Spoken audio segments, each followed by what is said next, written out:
शहर के सीहोडी में शादी के मंडप में हुआ विवाद पहले मुफस्सिल थाना पहुंचा और मामला सुलझाने के बाद शुक्रवार को करीब 2 बजे कोलडीहा के एक मंदिर में वर वधू का विवाह करवाया गया। असल में गुरुवार रात विवाद इतना बढ़ गया कि मामला थाना तक पहुंच गया। फिर क्या दूल्हे को लेकर बारात में आई कार थाने के बाहर खड़ी हो गई और वर वधू पक्ष के लोग थाने पहुंचकर एक दूसरे की शिकायत करने लगे। घटना की जानकारी मिलने के बाद पूर्व मुखिया और समाज सेवी संदीप शर्मा और मुफस्सिल थाना प्रभारी श्याम किशोर महतो ने दोनों पक्ष के लोगों को काफी समझाने का काम किया। तब यह मामला शांत हुआ और फिर आज दोपहर वर वधू की शादी संपन्न हुई। दरअसल कल रात को बागमारा गोमू से बारात सीहोडी आई हुई थी। बारात के स्वागत को लेकर वधू पक्ष के द्वारा सारी तैयारियां की गई थी। बाराती भी नाचते गाते मंडप तक पहुंचे और फिर धूमधाम के साथ वर वधू का जयमाला संपन्न हुआ। जयमाला के बाद जब मंडप में शादी की रस्म अदा किए जाने का वक्त हुआ तो अचानक लड़के के भाई और लड़की के पिता के बीच किसी बात को लेकर विवाद हो गया और फिर मंडप पर शादी की रस्म रुक गई और मामला थाने तक पहुंच गया।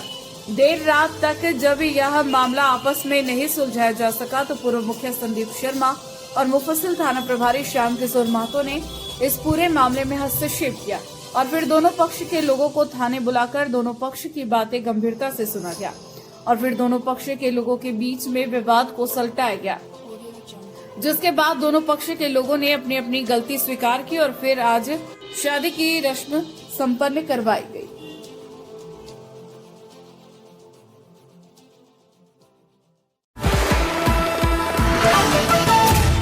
डुमरी थाना क्षेत्र में नक्सल विरोधी विशेष अभियान चलाया गया।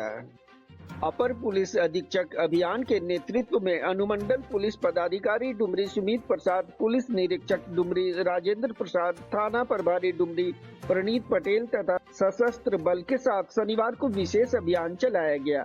जानकारी अपराह्न करीब 5 बजे दी। अभियान के तहत डुमरी थाना क्षेत्र के भरखर, नगलो, पारगोती लैया, सियारी मोड़ तथा आसपास के जंगली इलाकों और सुदूरवर्ती गांवों में एरिया डोमिनेशन किया गया। साथ ही नक्सलियों एवं उनके समर्थकों के विरुद्ध व्यापक तलाशी एवं छापेमारी अभियान चलाया गया। इस अभियान का मुख्य उद्देश्य क्षेत्र में पुलिस की उपस्थिति मजबूत करना, अपराधियों में भय पैदा करना तथा स्थानीय लोगों में सुरक्षा की भावना जगाना रहा। अभियान के दौरान किसी तरह की कोई गिरफ्तारी या बरामदगी की सूचना नहीं है। पुलिस द्वारा ऐसे अभियान समय समय पर चलाए जाते रहते हैं। गांडे बाजार के डाक बंगला चौक स्थित वर्षों से खाली पड़े जमीन पर भवन निर्माण कार्य किए जाने को लेकर गुरुवार की दोपहर लगभग 12 बजे निर्माण कार्य कर रहे लोगों और गांडे अंचल अधिकारी के बीच जमकर वाद विवाद हुआ। बता दें कि यहां गुरुवार को कुछ लोगों द्वारा इस जमीन को अपना खतियानी जमीन बताकर यहां भवन निर्माण कार्य किया जा रहा था। सूचना पर गांडे अंचल अधिकारी मौके पर पहुंचे और निर्माण कार्य कर रहे लोगों को निर्माण कार्य बंद करने की बात कही।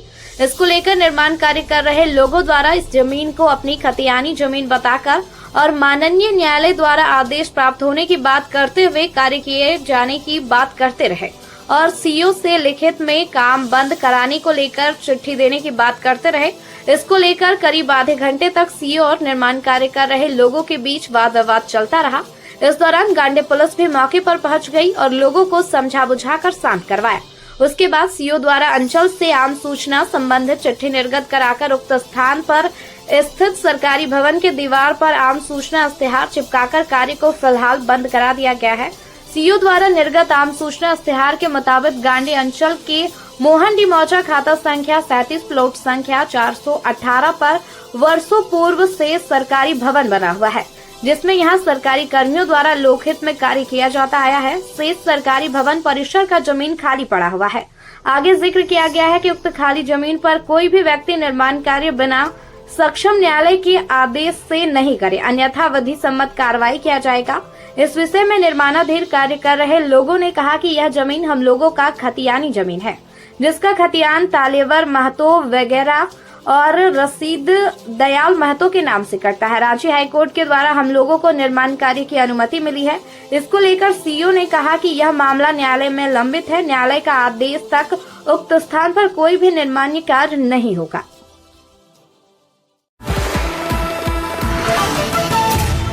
नवादा जिले के रो बाजार में अतिक्रमण करने वाले के खिलाफ बुलडोजर चलाया गया है। अब बुलडोजर चलाकर पूरी तरह ध्वस्त कर दिया गया है, लेकिन सवाल है कि क्या ये अतिक्रमण करने वाले लोग सुधरेंगे?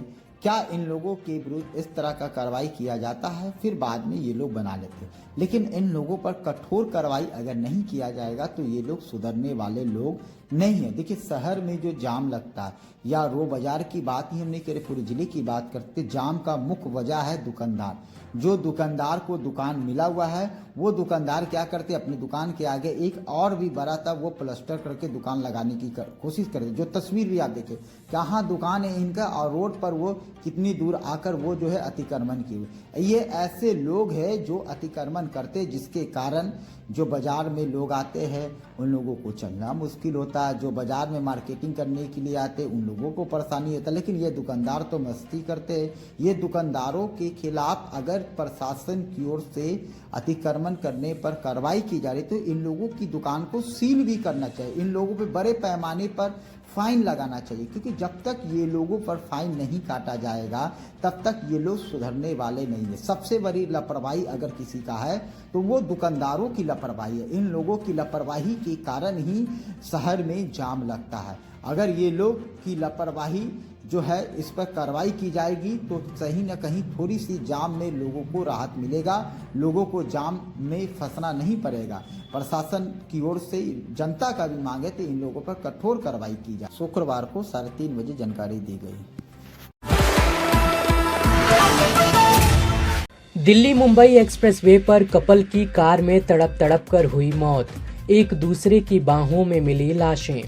हरियाणा के नूंह जिले में दिल्ली मुंबई एक्सप्रेसवे पर एक भीषण हादसा हो गया, जिसमें कार सवार पति पत्नी की दर्दनाक मौत हो गई। रिपोर्ट्स के अनुसार कार सवार दंपत्ति हिंडौन से दिल्ली जा रहे थे, तभी गांव नौसेरा के पास तेज रफ्तार वाहन ने पीछे से कार को टक्कर मार दी। इसके बाद कार आगे जा रही दूसरी गाड़ी से टकरा गई। रफ्तार तेज होने की वजह से कार के परखच्चे उड़ गए और पति पत्नी करीब 9 घंटे तक कार में ही पड़े हाईवे पर तड़पते रहे, लेकिन किसी ने उनकी सुध नहीं ली। 9 घंटे बाद पुलिस मौके पर पहुंची और दोनों के शवों को कार से निकलवाया। रिपोर्ट्स के अनुसार दंपत्ति ने हादसे के बाद कार से निकलने की कोशिश की, लेकिन वो सफल नहीं हो पाए। व्यक्ति दम तोड़ने से पहले किसी तरह पत्नी के पास पहुंच गया था और उसे अपनी बाहों में ले लिया था, जिसके बाद पुलिस ने दोनों शवों को पोस्टमार्टम के लिए भेजा। वहीं दिल्ली मुंबई एक्सप्रेसवे के आला अधिकारियों ने हादसे के बाद संबंधित अधिकारियों और कर्मचारियों से जवाब मांगा है। इतनी बड़ी लापरवाही कैसे हुई, इसकी जांच की जा रही है।